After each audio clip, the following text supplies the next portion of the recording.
Alhamdulillahirabbil alamin wassalatu wassalamu ala asyrofil anbiya'i wal mursalin wa ala alihi washabihi ajma'in amma ba'du. Pertama-tama mari kita panjatkan puja dan syukur kepada Allah Subhanahu wa taala yang telah memberikan kita kesehatan serta kesempatan sehingga pada perkuliahan pagi hari ini kita masih bisa bertatap muka. Pada kalinya salam serta salam tak lupa kita haturkan Rasulullah Muhammad SAW. Lalu saja untuk kesempatan kali ini saya akan menyampaikan atau mempresentasikan tugas manajemen pendidikan Islam yang mengenai paradigma dan hakikat manajemen pendidikan Islam dengan tema mengelola amanah dan membangun peradaban. Mungkin di antara kita kata-kata manajemen itu sudah tidak sudah familiar kata-kata manajemen ya. Bahkan itu sebagai jurusan prodi kita ya, manajemen. Ya, kita bahas sedikit. Manajemen itu apa sih sebenarnya? Untuk merencanakan, kemudian apa lagi? Mengelola, apa lagi? Mengatur, ya, mengatur, kemudian mengevaluasi sesuatu, ya, agar tujuan yang kita inginkan itu bisa tercapai dengan sebaik-baiknya, dengan efisien, dengan lain sebagainya.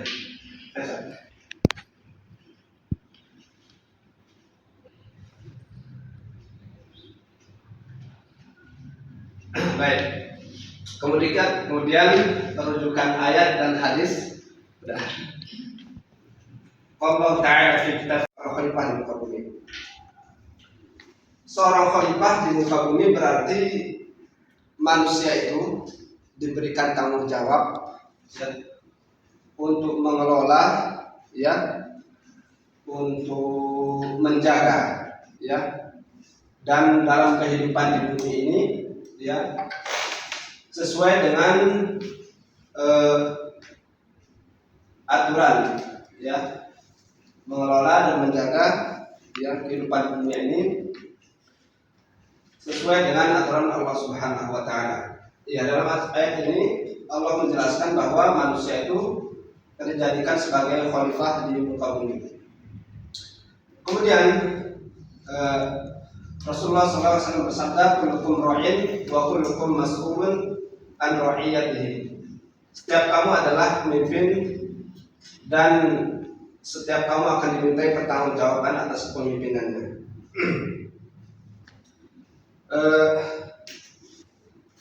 Ini pesannya di sini adalah kepemimpinan adalah amanah dari Allah Subhanahu wa taala yang menuntut tanggung jawab dan keadilan.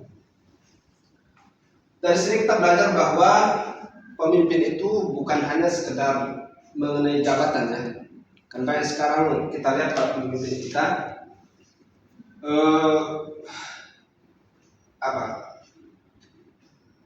sekarang itu kita lihat banyak sekali pemimpin yang mengutamakan jabatan, ya.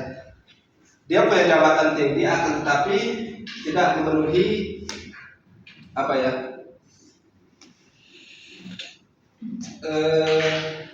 sebagai pejabat, kadang dia hanya mementingkan kepentingan dirinya sendiri, ya, tidak perlu memikirkan kepentingan rakyatnya. Makanya sekarang banyak kita lihat, ya, para pejabat yang koruptor dan lain sebagainya, ya, karena itu mereka tidak mementingkan, ya, kepentingan umat, ya, akan tetapi mereka memilih untuk mementingkan kepentingan dirinya sendiri.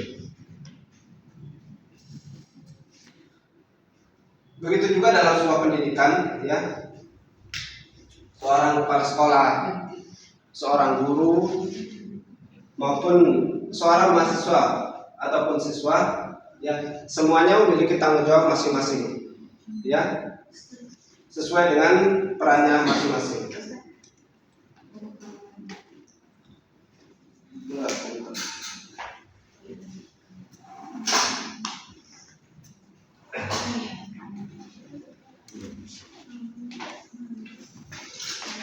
Kemudian selanjutnya relevansi manajemen. Yang pertama yaitu kaderisasi khalifah. Pendidikan Islam berfungsi sebagai wahana kaderisasi utama dalam menyiapkan manusia sebagai khalifah fil ardi yang memakmurkan bumi. Jadi pendidikan itu tidak hanya mengajarkan ilmu pengetahuan, ya, pendidikan itu mengajarkan bagaimana ilmu itu digunakan dengan baik dan benar dan dipertanggungjawabkan oleh Allah Subhanahu wa taala.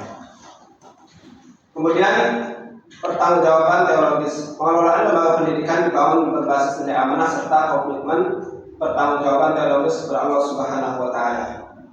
Ya, misalnya seorang kepala sekolah, ya, harus menggunakan wewenangnya dengan jujur dan adil. Begitupun guru harus menjalankan tugasnya dengan penuh tanggung jawab dan amanah. Kemudian selanjutnya manajer sebagai khatim.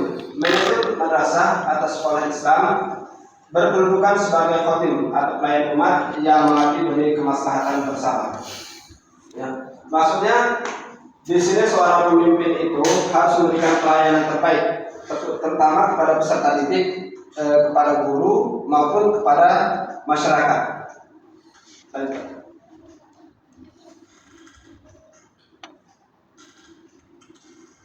Kemudian selanjutnya hakikat manajemen pendidikan Islam. Ada 3 hal penting yang harus kita pahami. Yang pertama adalah amanah. Ya, segala sesuatu yang dikelola dalam lembaga merupakan titipan dan kehendak dari Allah Subhanahu wa taala. Oleh karena itu kita harus mengelolanya dengan jujur, transparan dan bertanggung jawab. Kemudian yang kedua adalah pelayanan. Manajer berorientasi melayani kebutuhan peserta didik, para guru serta masyarakat luas.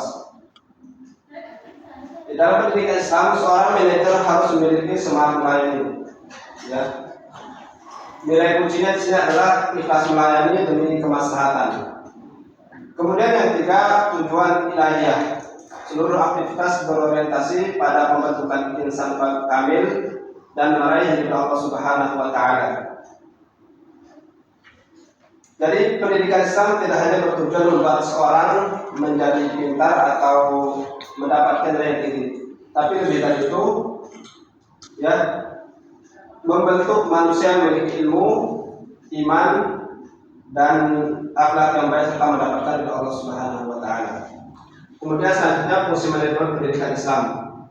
Yang pertama perencanaan atau planning, yaitu menentukan visi, misi, tujuan dan program berbasis nilai Islam.